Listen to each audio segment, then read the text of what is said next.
Perbedaannya seperti perbedaan antara tikus rumah dan tikus lapangan. Panti jompo keluarga Zhao yang datang bersama Lu Yun sangat ketakutan saat melihat monster semacam ini hingga kaki mereka gemetar dan mereka tidak bisa lagi berdiri diam. Tapi keluarga Zhao di aula utama, yang tidak tahu apa yang terjadi di dalam, masih melompat turun. Mencicit. Tanpa diduga, priagu itu mengeluarkan raungan panjang, dan semua priagu mengerumuni dan menyerang Lu Yun dan yang lainnya. Bagi keluarga Zhao yang tidak terkejut, ini tidak diragukan lagi merupakan pukulan telak. Cakar tajam Gu tidak hanya dengan mudah memotong senjata mereka, tetapi juga mengabaikan perisai aura yang mereka tempatkan di sekitar mereka. Setelah gelombang serangan ini, setidaknya 70% anggota keluarga Zhao tewas di bawah cengkeraman orang-orang Gu. Bau darah yang menyengat memenuhi udara, menekan saraf para penyintas. Anggota tubuh yang patah di mana-mana, serta pemandangan orang-orang beracun yang makan sembarangan, menghancurkan keinginan para penyintas. Lu Yun juga sangat tertekan. Sekarang rute pelariannya telah diblokir oleh keluarga Zhao yang tidak menaruh curiga, dan jalan di depannya juga diblokir oleh orang-orang Gu ini. Awalnya, dia ingin bermalas-malasan dan bermain skate sebentar, mengikuti keluarga Zhao, tapi sekarang sudah lebih baik. Setelah lama mengerjakannya, dia memutuskan untuk melakukannya sendiri. Saya secara acak menemukan pedang panjang dari cincin penyimpanan dan melambaikannya 2 kali untuk menguji rasa dan berat senjata tersebut. Lu Yun memandang pria Gu yang sedang menunggu kesempatan, dan berkata dengan kejam, binatang buas. Malapeta kamu akan datang. 2 niat pedang yang menentukan ditebas, menyapu bersih pria Gu semacam ini dengan momentum yang tak tertandingi. Hanya dengan satu serangan, semua orang beracun yang menyebabkan kerugian besar pada keluarga Zhao tersingkir. Perawat keluarga Zhao yang ketakutan tidak dapat mempercayai matanya, berpikir, kapan keluarga Zhao memiliki perawat yang luar biasa. Saat Lu Yun hendak meletakkan pedangnya, suara RH datang dari benaknya, saudaraku. Hati-hati, ini belum berakhir. Jika orang-orang Gu ini dibuat oleh klan Gu yang lengkap, maka orang-orang Gu ini kemungkinan besar adalah direorganisasi dan dilahirkan kembali dari apa? Sebelum Lu Yun dapat memahami arti kata-kata RH, dia melihat orang-orang Gu yang telah terpotong oleh energi pedang mulai bergerak lagi, seolah-olah mereka sedang mencari separuh lainnya. Bagaimana ini bisa terjadi? Maksud pedang Jue yang melekat pada luka orang-orang Gu ini telah menghilang secara misterius. Lu Yun mengerutkan kening dan berkata, adegan yang terjadi selanjutnya membuat Lu Yun merasa seperti sedang bermimpi. Orang-orang Gu yang dipotong menjadi 2 itu seperti plastisin, menempel bersamamu. Sebentar lagi, ia dijahit menjadi monster yang berbeda. Dan yang paling sulit diterima oleh Lu Yun adalah ketika mereka masih individu, kekuatan orang-orang Gu ini masih berada di puncak alam surgawi. Namun setelah dijahit, kekuatan monster yang dijahit di depanku benar-benar mencapai level alam peri emas. Bukankah itu berarti untuk maju ke negeri dongeng emas, Anda perlu mengendalikan kekuatan hukum? Bagaimana dia bisa dipromosikan ke negeri dongeng emas hanya dengan beberapa putaran dan belokan? Apakah kandungan emas di negeri dongeng emas begitu rendah sekarang? Detik berikutnya, Lu Yun tidak berpikir demikian. Dia melihat monster yang dijahit oleh orang-orang Gu itu meraung, dan seluruh ruangan bergetar dalam sekejap. Anggota keluarga Zhao di samping Lu Yun diam-diam meledak menjadi kabut darah satu demi satu. Hanya penjaga keluarga Zhao yang bereaksi cepat dan mengendalikan hukum bumi yang selamat, tetapi dadanya yang cekung dan bola matanya yang menonjol menunjukkan bahwa dia sedang berjuang keras sekarang. Hukum apa yang dikendalikan monster ini? Aneh sekali. Begitu keraguan ini muncul, ruang di sekitar Lu Yun terkompresi. Kekuatan penghancur yang mengerikan membuat Lu Yun merasa seolah-olah dia telah jatuh ke dasar laut sedalam 100.000 meter. Jika dia tidak kuat secara fisik dan berbeda dari orang biasa, saya khawatir akhir hidupnya tidak akan lebih baik daripada yang terjadi di panti jompo keluarga Zhao yang meledak menjadi kabut darah. Wai Rui, yang dikendalikan monster ini adalah hukum langka seperti hukum luar angkasa. Mata Lu Yun dipenuhi dengan cahaya perak, dan dia dengan paksa melepaskan diri dari batasan ruang ini. Untungnya, dia memiliki penelitian tentang kekuatan luar angkasa, jika tidak maka akan sulit untuk keluar dari masalah. Monster yang benar-benar menghisap kabut darah yang dihasilkan oleh ledakan keluarga Zhao melihat bahwa Lu Yun belum mati, jadi dia meraung dan bergegas menuju Lu Yun lagi. Kecepatannya seperti teleportasi, muncul di Lu Yun seperti kilatan. Cakar yang tersebar secara acak di tubuh semuanya menyerang Lu Yun. Bahkan jika Lu Yun bereaksi, akan lebih sulit baginya untuk bertarung dengan 2 tinju, apalagi dia tidak bereaksi sama sekali. Ia digenggam erat oleh beberapa cakar tajam. Lukanya begitu dalam hingga tulangnya terlihat jelas. Tubuh fisik Lu Yuntian tampak seperti kertas di depan monster ini, tidak ada perbedaan. Lu Yun menarik napas. Sudah lama sekali tubuhnya tidak terluka parah. Tidak, saudaraku, semua lukanya dipenuhi dengan sisa hukum ruang angkasa, dan tidak ada cara untuk menyembuhkannya. Suara RH terdengar di benakku. Lu Yun sekarang bahkan tidak punya waktu untuk menanggapi RH, karena monster itu datang untuk membunuhnya lagi. Lu Yun mengabaikan rasa sakit di tubuhnya dan bangkit dari tanah, nyaris menghindari serangan itu. Biji melon monster itu hampir menyentuh ujung kulitnya. Jika Lu Yun bergerak lebih lambat, tubuh fisiknya pasti akan mengalami trauma. Sepertinya dengan level saat ini, mustahil untuk mengalahkan orang besar ini. Lu Yun berkata dengan terengah-engah. Setelah menyeka matanya yang kabur karena darah atau keringat, Lu Yun melihat ke jalan yang telah diblokir oleh Gu sebelumnya. Pada saat ini, pintunya terbuka karena serangan aktif monster jahitan itu. Tidak ada kata terlambat bagi seorang pria untuk membalas dendam. Lu Yun bergumam pada dirinya sendiri. Kemudian dia melihat monster besar itu dan berteriak, "Ayo. Biar saya tunjukkan betapa kuatnya saya." Lu Yun mengepalkan pedang panjang di tangannya, dan pedang tekad meraung di tubuhnya. Dengarkan saja kliknya, pedang di tangannya tidak bisa menahan niat pedang yang menentukan dan langsung patah. Pedang yang hancur itu menusuk tubuh Lu Yun seperti serangan balik. Tapi Lu Yun sepertinya tidak punya perasaan, masih mengayunkan pedang panjang yang tidak lengkap di tangannya. Tebasan setengah bulan yang dibentuk oleh niat pedang yang menentukan menyerang langsung ke arah monster itu.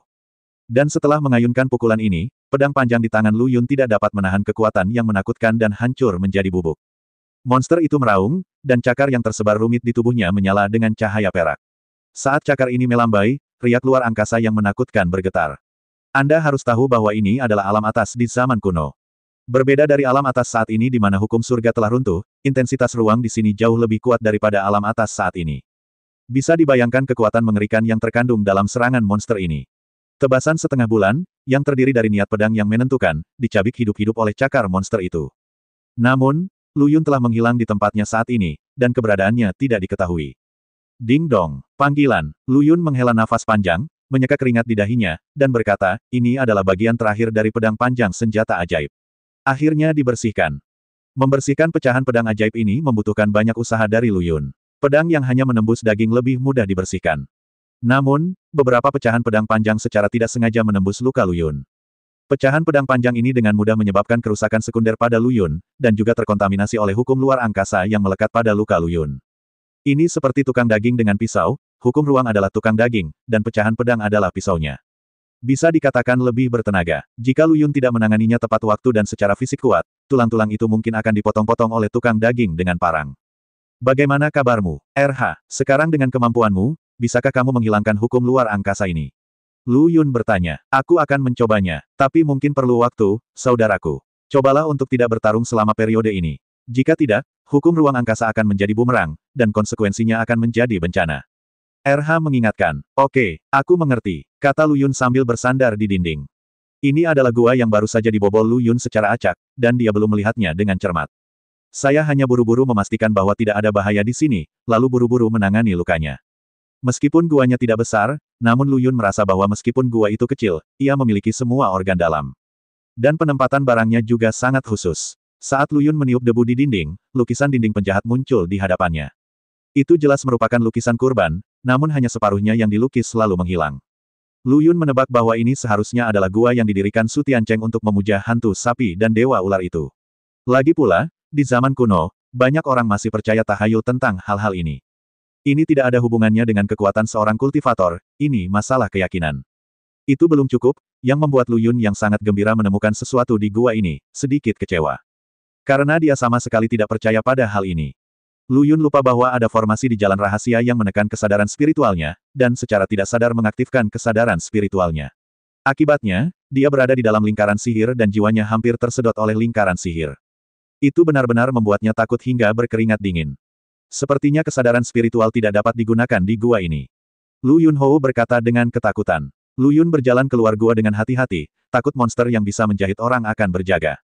Tidak apa-apa, tidak apa-apa. Setelah memastikan arahnya, Lu Yun meraba-raba menuju ke dalaman gua. Di pintu masuk jalan rahasia, Zhao Hong berdiri di sudut berlumuran darah.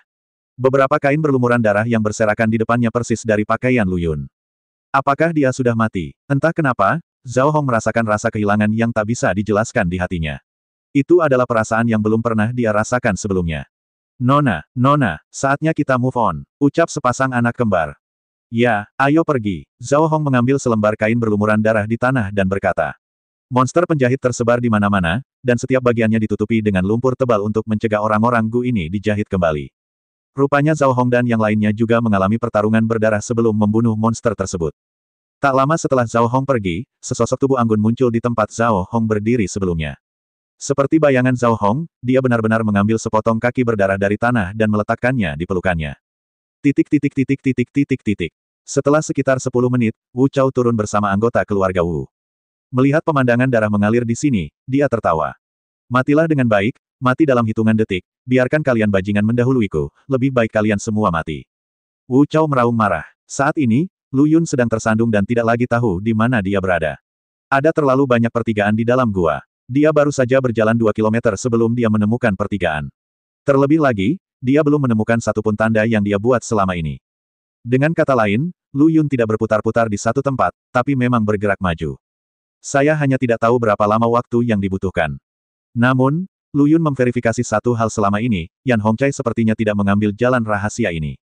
Karena setelah keluar dari gua, Lu Yun telah memperhatikan sepanjang jalan. Jika seseorang lewat, debu yang menumpuk dalam waktu lama di tanah atau di suatu tempat di dinding batu akan meninggalkan bekas. Hal ini memaksa Lu Yun untuk mempertimbangkan apakah dia telah mengambil jalan yang salah sejak awal. Tepat ketika Lu Yun ragu-ragu apakah akan kembali ke tempatnya datang, dia mendengar suara gemuruh keras dari belakang. Pikiran pertama Lu Yun adalah monster yang dijahit oleh orang-orang Gu sedang mengejar. Langsung saja saya tidak repot-repot menanyakan arah menggunakan sepatu lempar saya, jadi saya hanya mengambil satu dan melompat ke dalamnya. Mereka tidak tahu bahwa kebisingan itu disebabkan oleh Zhao Hong dan yang lainnya. Setelah berlari beberapa kilometer dan melewati beberapa pertigaan jalan, Lu Yun tiba-tiba melihat cahaya terang di depan. Dia sangat bersemangat saat itu sehingga kecepatannya meningkat sedikit. Toh ada cahaya terang, artinya harus ada area terbuka di depan. Bahkan mungkin surga yang dibangun oleh Su Tiancheng di bawah istana. Ketika Lu Yun bergegas keluar rumah dengan kecepatan penuh, pemandangan di depannya benar-benar terbuka lebar, dan bahkan udaranya jauh lebih segar, tetapi tidak ada apapun di bawah kakinya. Surga macam apa ini? Orang ini jelas-jelas lari keluar gua. Aku baru saja mendengar suara mendesing. Tubuh Lu Yun langsung jatuh.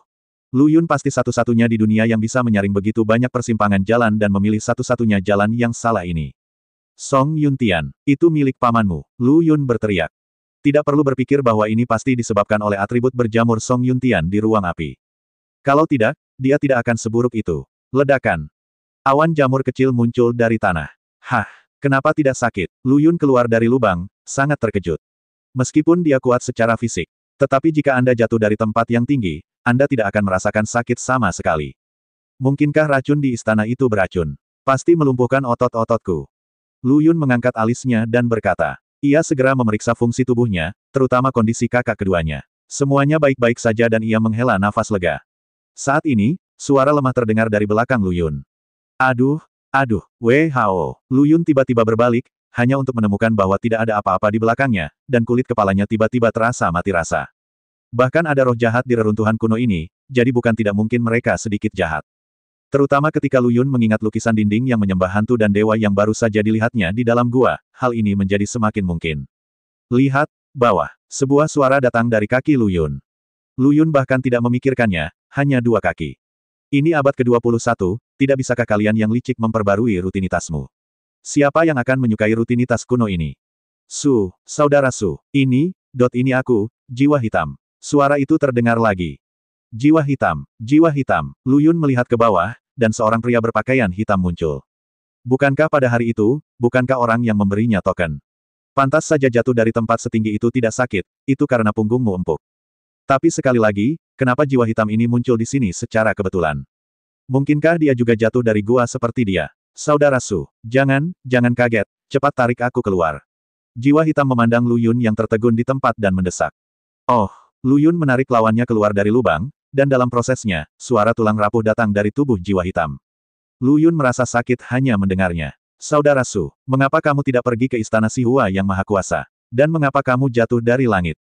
Jiwa gelap bertanya. Sungguh serangan pendahuluan, Lu Yun bergumam di dalam hatinya, tapi dengan senyuman di wajahnya, situasiku seharusnya sama dengan situasimu. Oh, benarkah? Setelah mendengar ini, jiwa hitam memandang Lu Yun dengan berbeda. Dia menepuk bahu Lu Yun dengan ekspresi sangat senang dan berkata, aku, jiwa hitam, benar-benar tidak salah menilai orang. Saudara Su, aku bahkan tidak meremehkan warisan yang kuat ini. Lu Yun mengemas. Teruslah berpura-pura. Lihat berapa lama Anda bisa berpura-pura. Jika bukan karena misi yang ditugaskan di atas, saya tidak akan repot-repot datang ke reruntuhan kuno ini. Jiwa hitam melanjutkan, apa bagusnya warisan yang kuat ini? Apa perbedaan antara ini dan meletakkan sesuatu pada orang lain telah mengunyah mulutmu? Menjijikkan hanya dengan memikirkannya.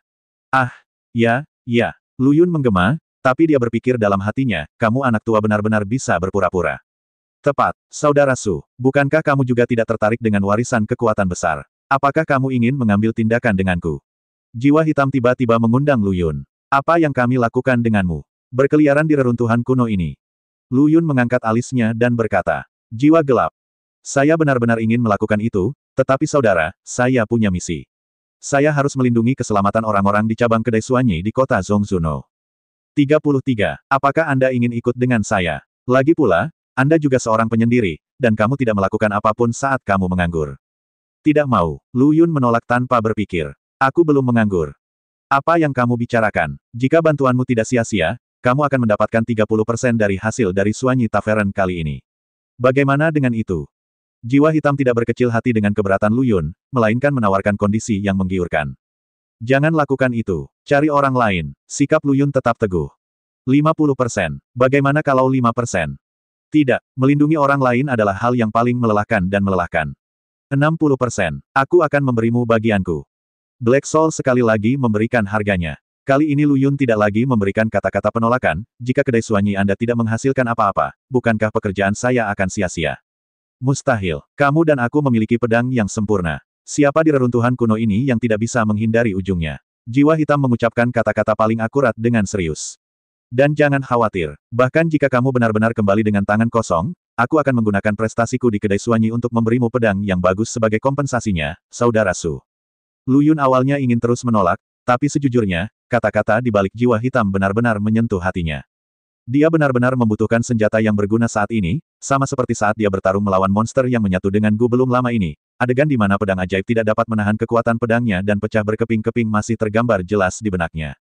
Dan jika Lu Yun memiliki senjata yang bagus sejak memasuki reruntuhan kuno, maka jiwa hitam ini tidak akan berdiri di depannya berbicara dan tertawa sekarang, dan akan menjadi jiwa yang mati di bawah pedang. Oke, kalau begitu dengan enggan aku akan menyetujuimu. Tapi aku sudah setuju sebelumnya bahwa aku tidak melakukannya demi 60% bagian dan senjata. Aku hanya tidak ingin orang-orang berdarah panas di kedai Suanyi ini kehilangan nyawa mereka yang berharga. Saya harus mengatakan bahwa Lu Yun memahami hal-hal yang terdengar bagus. Dimengerti, saudara Su, saya mengerti maksud Anda. Kata jiwa hitam sambil tertawa. Keduanya berjalan bahu-membahu menuju istana yang maha kuasa di tengah jalan mendaki gunung. Pada saat ini, Zhao Hong dan yang lainnya jauh di dalam gua sedang meraba-raba jejak di tanah, dan sampai di persimpangan jalan lagi. Zhao Hong dengan waspada menghentikan tim dan bertanya kepada si kembar di sampingnya, apakah Anda menemukan tanda yang kami tinggalkan sebelumnya di sepanjang jalan? Tidak, Nona. Mata Zhao Hong berayun, seolah sedang memikirkan sesuatu. Awalnya dia mengira jejak di sepanjang jalan itu ditinggalkan oleh Yan Hongchai, tapi semakin jauh dia berjalan, semakin dia merasa ada yang tidak beres. Tidak mungkin Yan Hong memimpin sekelompok tentara Yin. Tapi jejak kaki yang jarang di tanah sepertinya ditinggalkan oleh satu orang. Semuanya dengarkan perintahnya, pilih rute yang berbeda dari jejak kaki di tanah. Dia menduga ini mungkin jebakan yang sengaja dibuat oleh Yan Hongchai, mencoba memikat mereka ke dalam jebakan. Yan Hongchai, apa menurutmu aku, Zhao Hong, bodoh? Trik ini cukup untuk membodohi seorang anak kecil, tapi lebih buruk lagi jika membodohiku, Zhao Hong. Namun nyatanya, semua jejak kaki di sepanjang jalan ditinggalkan oleh Lu Yun, yang sama sekali tidak peduli dengan urusan Yan Hongchai. Dapat dikatakan bahwa gelombang Yan Hong ini ada di rumah, dan potnya datang dari langit. Dan ketika Wu Chao mengikuti jejak kaki di tanah hingga pertigaan jalan ini, dia melihat ada jejak kaki di kedua pintu masuk. Yang satu hanya memiliki sedikit jejak kaki, dan yang lainnya penuh dengan jejak kaki. Wu Chao melihat ke persimpangan jalan ini dan berpikir keras. Jika kamu berpikir menurut pemikiran normal, kamu harus memilih yang memiliki lebih banyak jejak kaki, tetapi lawannya adalah Zhao Hong. Dia pasti tidak akan bermain sesuai dengan rutinitas. Jadi dia pasti telah menemukan aturan gua ini dan membuat keluarga Zhao tentara sengaja mengambil jalan yang salah, untuk mendorong kita mengambil jalan yang benar. Zhao Hong, hitung kamu dan aku Wu Chao, kamu masih sedikit hijau. Semua orang di keluarga Wu akan mematuhi perintah dan mengikuti orang yang memiliki jejak kaki paling sedikit untuk menangkap Zhao Hong. Kali ini aku harus membiarkannya mencicipi burung besarku. Mari kita lihat apakah dia berani melawanku lagi. Jadi di bawah manipulasi sengit Wu Chao, dia berhasil mengikuti Zhao Hong dan dengan tegas mengikuti jalan lama Lu Yun. Yan Hongchai, salah satu dari 3 keluarga besar, saat ini berada di aula merah menyala. Di tengah aula, ada 8 pilar. Setiap pilar diukir dengan binatang langka, dan semuanya memiliki karakteristik yang sama, guru pengendalian kebakaran. Mencicit, pintu yang berat itu dibuka dengan susah payah. Kombinasi pedang yang kuat antara Lu Yun dan jiwa hitam hampir diakhiri dengan sebuah gerbang. Gerbang dengan hukum bumi yang diberlakukan di atasnya hanyalah gerbang menuju para biksu di alam abadi emas, dan itu seperti gunung bagi Lu Yun dan jiwa hitam, 2 orang di puncak alam abadi surgawi. Jika bukan karena pencapaian fisik jiwa hitam, Lu Yun sendiri mungkin tidak akan mampu membuka pintu istana. Saudara Su, dengan pencapaianmu dalam ilmu pedang, mengapa kamu tidak menggunakan hukum sempurna di reruntuhan kuno ini untuk menerobos alam peri emas? Dengan begitu kita tidak harus bersaing dengan gerbang. Jiwa hitam tersentak. Pencapaianmu dalam seni pedang tidak lebih buruk dariku, kenapa kamu tidak membuat terobosan? Lu Yun tidak menjawab secara langsung, tapi bertanya secara retoris. Itulah yang kamu katakan. Jika aku tidak menjalankan misi, aku akan, hei. Lupakan saja, jangan sebutkan ini. Black Soul sepertinya menyadari sesuatu di tengah kalimat, dan langsung melambaikan tangannya untuk menyela pembicaraan. Hal ini membuat Lu Yun sangat menyadari bahwa lelaki tua Hei Hun ini tidak sejujur yang terlihat di permukaan. Dia juga memiliki rahasia tersembunyi di dalam hatinya. Saudara Su, berjalan-jalanlah di aula utama sebentar, dan saya akan menghubungi orang-orang di dalam kedai Suanyi untuk mengetahui di mana mereka sekarang. Jiwa hitam menutup matanya saat dia berbicara, seolah-olah dia sedang menggunakan suatu teknik rahasia. Pada saat ini, punggung lawan yang tak berdaya terlihat di depan Lu Yun. Selama dia mau, dia bisa langsung membunuh jiwa hitam.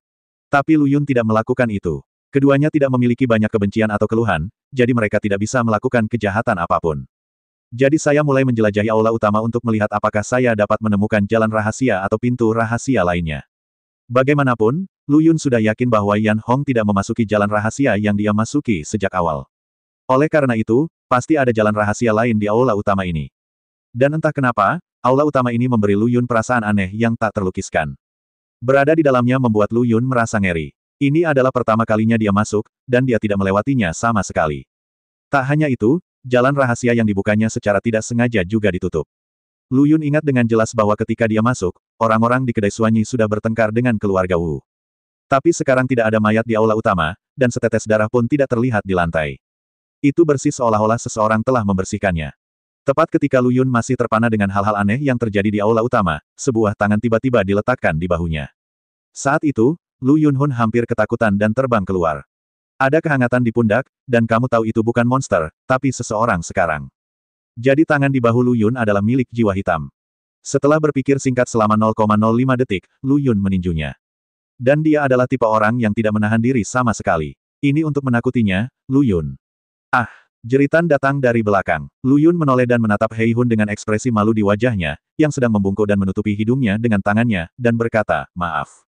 Refleks bersyarat. Aku lupa memberitahumu. Yang terbaik adalah menepukku di bahu ketika tidak apa-apa. Sangat mudah untuk menjadi seperti ini. Black Soul menunggu beberapa saat sebelum berdiri tegak. Jembatan hidung yang runtuh menunjukkan betapa beratnya serangan Lu Yun barusan.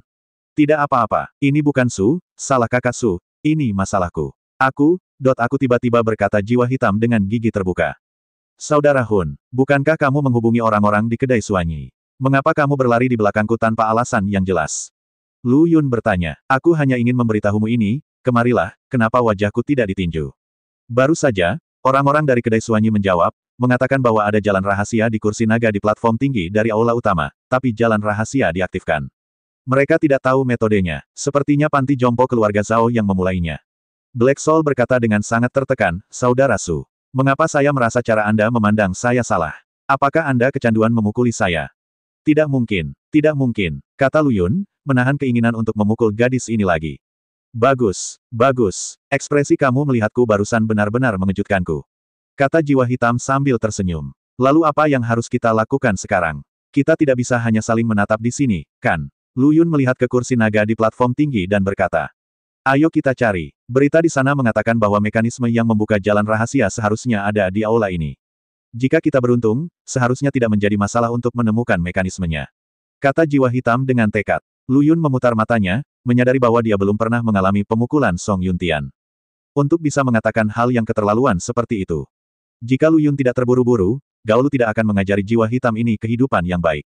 Lu Yun memutuskan untuk mencoba bak tersebut pada Song Yuntian. Mungkin akan ada hasil yang berbeda. Lakukan saja, Lu Yun terus berpikir dalam hati, jangan biarkan aku menemukan mekanisme jalan rahasia, jangan biarkan aku menemukan pintu rahasia, jangan biarkan aku menemukan ruang rahasia. Saat dia berbicara, dia berkeliaran di aula utama. Dewa tua itu ada di sana, seperti ahli tarian rakyat di Tiongkok Timur Laut. Tapi tindakan Lu Yun menimbulkan ketidakpuasan jiwa hitam, Saudara Su. Bisakah kita lebih serius? Saya belum selesai berbicara di sini. Hanya suara gemuruh keras yang terdengar dari platform tinggi. Hanya saja kali ini bukan kursi naga yang roboh, melainkan retakan lebih dari 10 cm yang terbuka di tengah dinding di belakang kursi naga. Apa yang baru saja kamu katakan? Lu Yun memandang Hei Hun dan bertanya. Ini bukan karena dia bermaksud mengejek, tapi karena dia terlalu fokus pada metodenya dan benar-benar tidak mendengar dengan jelas apa yang baru saja dikatakan Hei Hun. Tidak ada apa-apa, kata jiwa hitam sambil menggelengkan kepalanya seperti mainan. Tadi hidungku sakit, dan sekarang wajahku juga sakit. Aku harus cepat menerima tamparan di wajah ini. Lu Yun melihat ke pintu rahasia yang terbuka dan berkata, saudara jiwa. Ayo pergi, mengapa kamu berdiri di sana dengan linglung? Yang dibuka kali ini bukanlah jalan rahasia, tapi pintu rahasia. Mungkin ada orang Gu yang menjaga di balik pintu ini, jadi Lu Yun tentu saja ingin mencari seseorang untuk memimpin. Saudara Su, tunggu sebentar, itu tidak benar. Saya mendengar dari cabang bahwa mereka memasuki jalan rahasia, bukan pintu rahasia. Seharusnya bukan dia atau Anda yang memasukinya. Jiwa hitam meraih Lu Yun dan berkata, saudara jiwa, pernahkah kamu mendengar sepatah kata pun? Kata-kata apa? Semua jalan menuju ke Roma. Tidak peduli apakah itu jalan rahasia atau pintu rahasia, pada akhirnya pasti akan mengarah ke tempat warisan kekuatan besar ini, hanya saja jalannya berbeda. Lu Yun menjelaskan, masuk akal, mendengarkan kata-katamu lebih baik daripada 10 tahun belajar. Saudara Su, aku benar-benar tidak menyadari bahwa ketika kamu begitu mahir dalam ilmu pedang, kamu juga memiliki keanggunan sastra. Kamu benar-benar teladan bagi generasi kita. Aku hanya ada yang salah denganmu. Tapi itu tidak masalah. Saya harus mengatakan bahwa kentut pelangi jiwa hitam sangat berguna bagi Lu Yun. Siapa teman Roma? Lu Yun memutar matanya. Itulah maksudku. Kenapa kamu begitu sok? Seberapa dalam pertanyaan yang bisa dia ajukan pada gadis ini? Apa yang dia harapkan? Kupikir kamu sastrawan seni seperti ini. Jiwa hitam memamerkan giginya dan berkata. Lu Yun memutar matanya dan terlalu malas untuk melanjutkan topik ini dengan Black Soul. Ayo pergi. Jika kamu menunggu sebentar, pintu rahasianya akan ditutup. Sudah tutup. Saudara Su, kenapa kamu tidak membukanya lagi? Apa yang kamu takutkan? Jiwa hitam berkata tidak setuju. Kalau ku beritahu, aku tidak tahu bagaimana pintu rahasia ini bisa dibuka. Bagaimana caramu menghadapinya? Jiwa hitam tiba-tiba menarik Lu Yun ke depan dan langsung menuju pintu rahasia.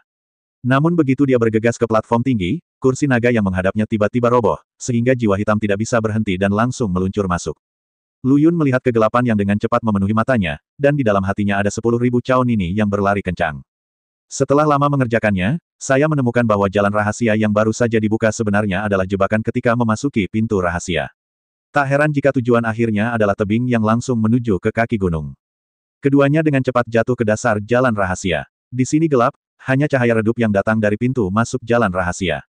Su, saudaraku, cepat lepaskan tanganmu, kata jiwa hitam sambil menggaruk kepala dan telinganya. Hah, tanganku tidak punya apa-apa, apa yang harus aku ambil? Kata-kata Lu Yun membuat jiwa hitam berkeringat dingin. Jika bukan kakak Su, lalu siapa yang menangkap kakak keduaku? Lu Yun dengan cepat mengeluarkan sertifikat api dari cincin penyimpanan. Lagi pula, jika dia menggunakan api aneh di depan jiwa hitam, dia pasti akan terlihat oleh pihak lain. Dengan bantuan cahaya redup dari api, Lu Yun dan Hei Hun melihat ke arah tubuh bagian bawah Hei Hun. Yang dia lihat hanyalah seorang pria kulit hitam dengan segumpal daging terbungkus lumpur, yang dengan panik menarik saudara kedua jiwa hitam. Selangkangan, yang hampir di bawah lutut, diam-diam menceritakan rasa sakit yang diderita jiwa hitam saat ini. Tapi saat Lu Yun melihat ekspresi Hei Hun dengan pandangan sekelilingnya, dia benar-benar melihat ekspresi ingin berhenti di wajahnya. Hal ini mengejutkan Lu Yun, berpikir, mungkinkah gadis ini seorang M? Ah, apa ini? Teriak jiwa hitam, menarik Lu Yun kembali dari pikirannya. Jangan takut, kakak Hun, aku di sini untuk membantumu, kata Lu Yun sambil mengeluarkan pedang dari pinggangnya dan hendak menusuk bakso itu. Jiwa hitam mungkin tidak tahu apa ini, tapi Lu Yun mengetahuinya dengan baik. Bukankah itu hanya potongan tubuh Gu? Saya pikir itu pasti telah dipotong menjadi seperti ini oleh keluarga Zhao dan keluarga Wu.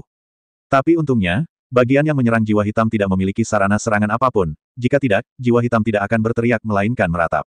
Tidak, saudara Su, saya akan melakukannya sendiri. Saya khawatir jika Anda melakukannya. Saya khawatir jika Anda melakukannya secara tidak sengaja, kebahagiaan saya akan hilang seumur hidup. Jiwa hitam dengan cepat menghentikan Lu Yun. Mencabut pisau panjang dari belakang, dia menebas dengan 2 tebasan cahaya pedang, membuat potongan tubuh pria Gu itu beterbangan. Hanya dari sudut pandang Lu Yun terlihat sedikit aneh. Sekilas, saya mengira jiwa hitam ingin berlatih buku bunga matahari, jadi di mana dia bisa meletakkannya di istananya sendiri. Sialan, beraninya kamu menyelinap ke tempat kerja. Lihat apakah aku tidak memotongmu bola hitam menjadi daging cincang. Black Soul mengambil pisau panjang dan menebas bola daging yang terbang menjauh. Dia memiliki sikap melakukan apa yang dia khotbahkan. Lu Yun, sebaliknya, mengamati gua itu. Lu Yun secara pribadi telah memverifikasi kekuatan monster yang dijahit oleh orang-orang Gu.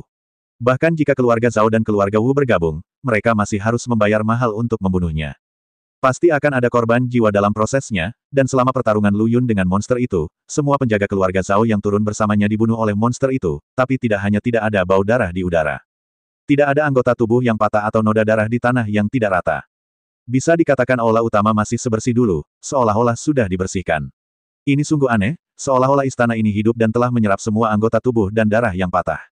Saudara Su, teriakan jiwa hitam membawa Lu Yun kembali ke pikirannya yang jauh. Ada apa? Datang dan lihat, sepertinya ada jalan di sini. Teriak jiwa hitam, seolah dia telah menemukan benua baru. Lu Yun memutar matanya. Dia tidak hanya tahu di mana jalannya, dia juga tahu kemana jalannya. Menurutku kita harus keluar dan mengambil pintu rahasia. Lu Yun menyarankan. Tapi aku baru saja menghubungi orang-orang dari cabang bawah. Mereka sekarang berada di jalan rahasia ini. Terlebih lagi, mereka telah melewati jalan rahasia ini dan memasuki istana bawah tanah. Mereka sedang menjelajahi istana. Kata jiwa hitam, Lu Yun. Kata-kata biasa ini, yang tidak bisa dibandingkan dengan kata-kata biasa, terdengar di telinga Lu Yun, seperti petasan, dan kepala Lu Yun berdengung. Mungkinkah tebakannya barusan salah? Ini bukan sepenuhnya jebakan. Dan bukankah ada formasi di jalan rahasia ini untuk menghalangi kesadaran spiritual? Bagaimana si lelaki tua jiwa hitam bisa berhubungan dengan orang-orang di kedai Suanyi? Serangkaian keraguan hampir membuat kepala Lu Yun meledak.